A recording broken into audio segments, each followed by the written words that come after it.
Former Minneapolis police officer Derek Chauvin found guilty of murder and manslaughter in George Floyd's death. Business Insider story, okay? He was found guilty of second-degree murder, third-degree murder, and manslaughter in the death of George Floyd. Floyd died on May 25th after Chauvin, a Minneapolis police officer at the time, knelt on his neck for 8 minutes and 46 seconds to be exact. During an arrest, Chauvin faces up to 40 years in prison for second-degree murder, 25 years for third-degree, and 10 years for second-degree manslaughter. Because Chauvin was convicted of all the charges, he will be sentenced on the top charge of second-degree murder. Jurors deliberated for a total of 9 hours and 45 minutes before the court announced they had a verdict. Okay. Then Tucker Carlson's reaction to Derek Chauvin's conviction was to cast doubt on jurors who decided to murder George Floyd. After the conclusion of Derek Chauvin's murder trial, Tucker Carlson's reaction Tuesday night was a question the jury's motivation in reaching its guilty verdict. A few hours earlier, a jury of 5 men and 7 women returned to a unanimous guilty verdict on all 3 counts against Chauvin in the death of George Floyd. Carlson characterized the verdict not as impartial decision based on trial, but rather the jurors' way of saying, please don't hurt us. It was part of a longer opening monologue suggesting that the jurors were spurred by fear of writing by people who have been angered by a verdict of not guilty. Can we trust the way this decision was made, he asked. So having said that, what are your thoughts on what took place the last 24 hours? Adam, I'll go to you first, and I'll come to Ricky. Well, I think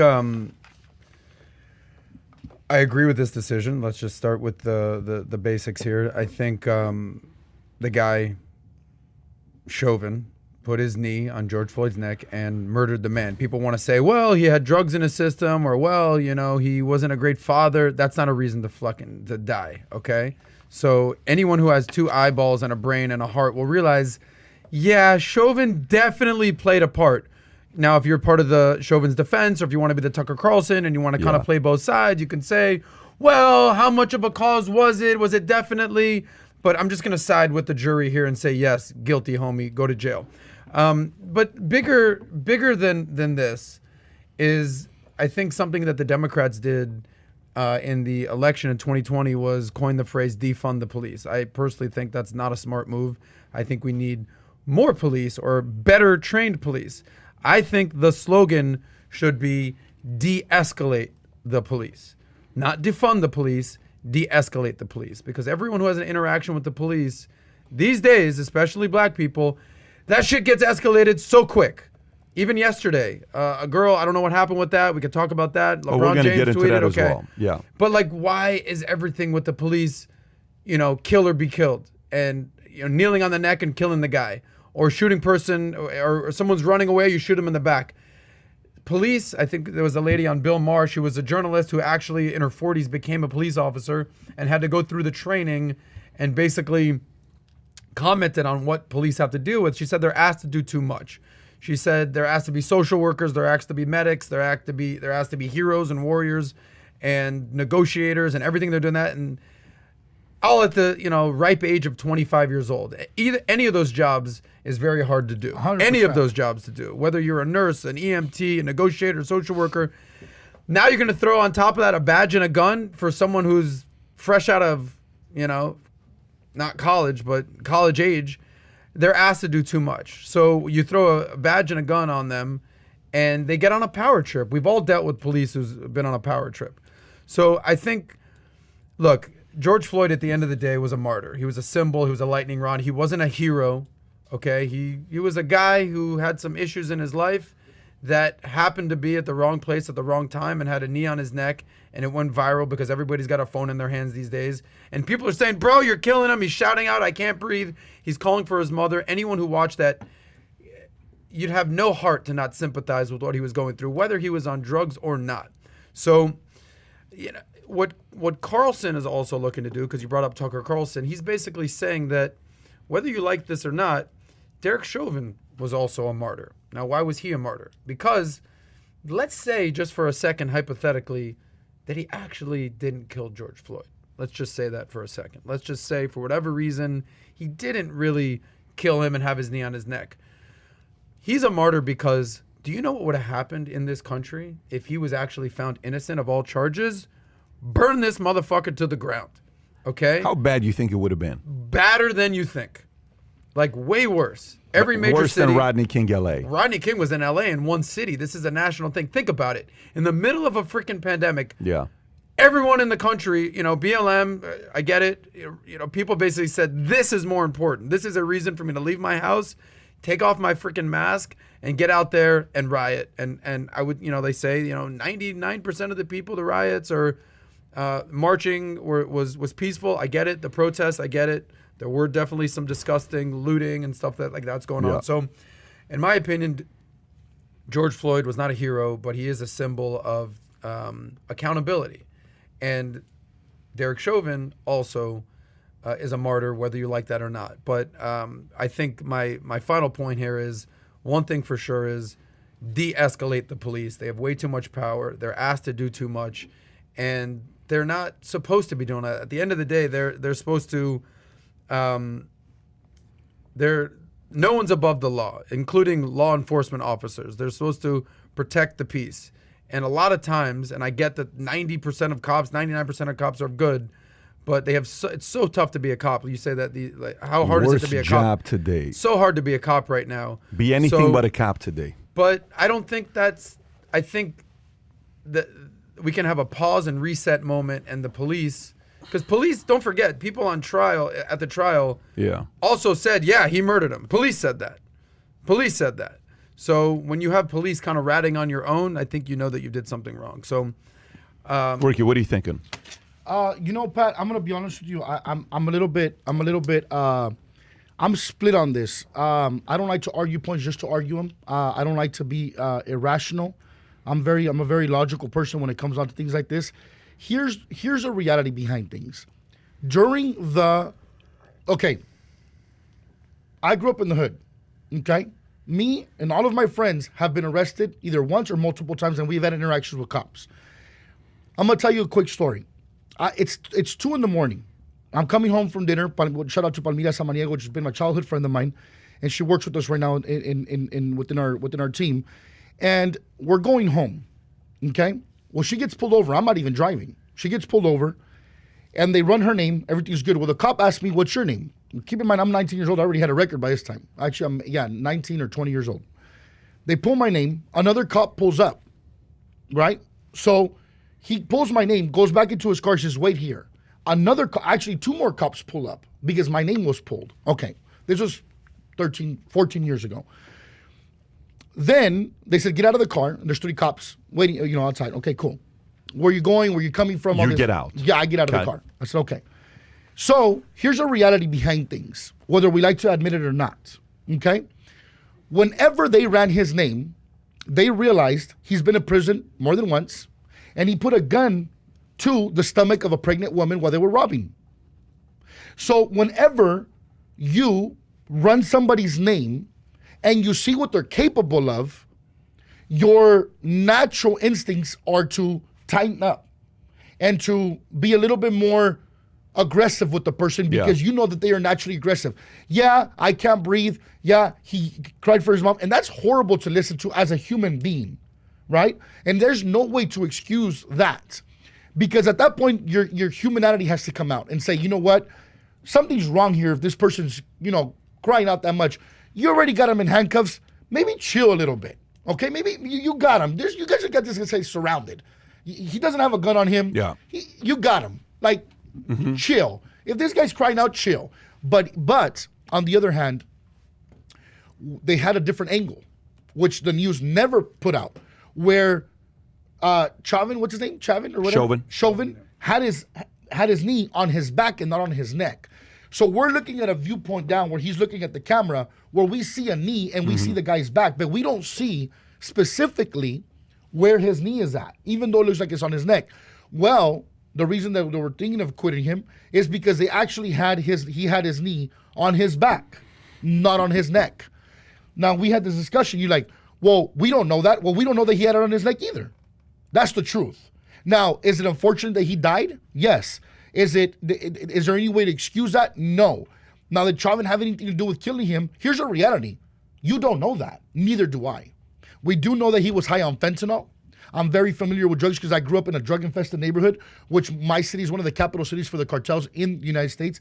That's where they're stationed, a lot of them are at, and that's where they distribute from. So we're very familiar with that. I grew up around it. We sold it, we bought it, we used it. That's just the reality behind it. We're very transparent.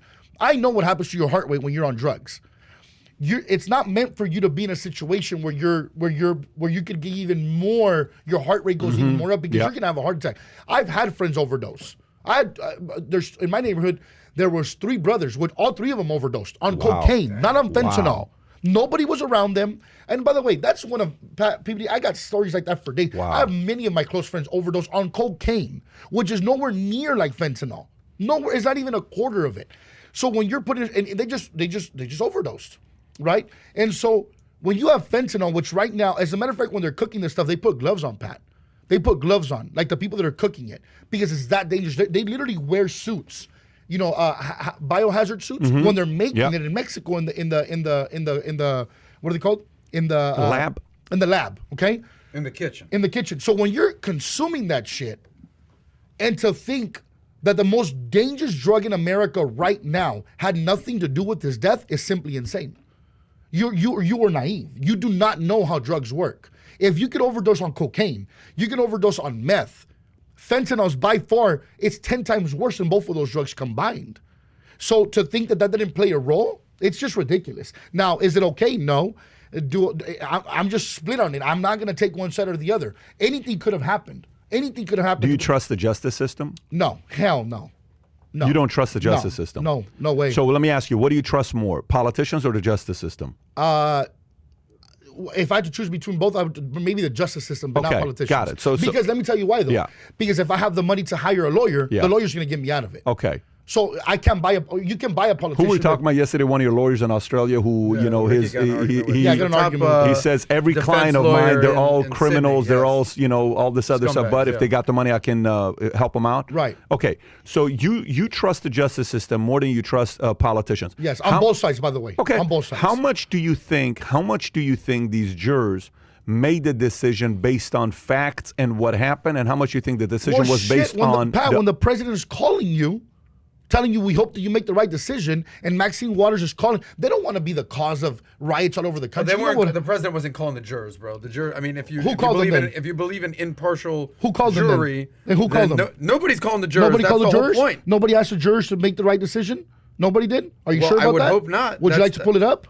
Pull it up. Sure. I don't know what you're talking about. You think Biden's calling all the jurors? Can we go for it. Tell Kai to do it. Can you pull up where Biden asked the jurors to make the right decision? Are you serious? Are you talking about a public speech, bro? What are you talking about? Are you talking about a public speech? Are you serious right now? I can't believe this. If you actually show me a fucking public speech right now, I'm gonna get very upset. It needs to be public. For you. Did he call? He called up the jurors, or what are you saying right now? Biden treads lightly in comments. Treads lightly on comments. Come on, Ricky. Come on, tread lightly. There's no lightly with Biden. Bro, the guy's an idiot. Bro. Chauvin trial as jury deliberates. President Joe Biden waited carefully into discussion about murder trial. Come on, Ricky. You gotta give me something better than this, bro. Derek Chauvin at Dave Chauvin attorneys, right? So he's talking about. He's hoping they give the right verdict. Also, when you say this publicly, he's not going to weigh on a juror that's a nobody compared to the President of the United States of America, Ricky, which they know will ruin your life. You're reaching here, bro. I'm reaching. Yeah, you are. Pat, what do you think? What do you think about this? Yeah. So, but here's what I'm asking. But first of all, Maxine Waters said, what were her comments? If the trials doesn't go the way it's supposed to be, we need to be confrontational at the highest level. And then 2 U.S. guards were shot that day. Yeah. Confrontational. So here's where I'm going juror, with this part. Do you want to be part of that, Pat? Do you want to be part of the but country? The jurors, correct me if I'm wrong, you're not allowed to listen to the news. You're not allowed to be following this kind of stuff. That's kind of the whole part of it. Well, you're not allowed to do fraud in elections. By the way, I want everybody, listeners, to realize I'm not speculating that a phone call was made to anybody. I'm not speculating. I know I've interviewed a lot of mobsters, and the mobsters know how to get a hold of the jurors. Okay, if mobsters know how to get a hold of jurors, I promise you politicians know how to get a hold of jurors. So if a Sammy Gravano knows how to get a juror to help out Gotti, never, other people can do the same. But let's set that aside. I don't even want to go in that direction. All I'm asking is, you're one of the 12. You're one of, you're sitting there with the jurors. Yes. You're asking the group. Doors closed, 9 hours and something, what did it say, 9 hours and 45 minutes, whatever the timeline was, right? They're sitting making the decision, right? You're sitting there.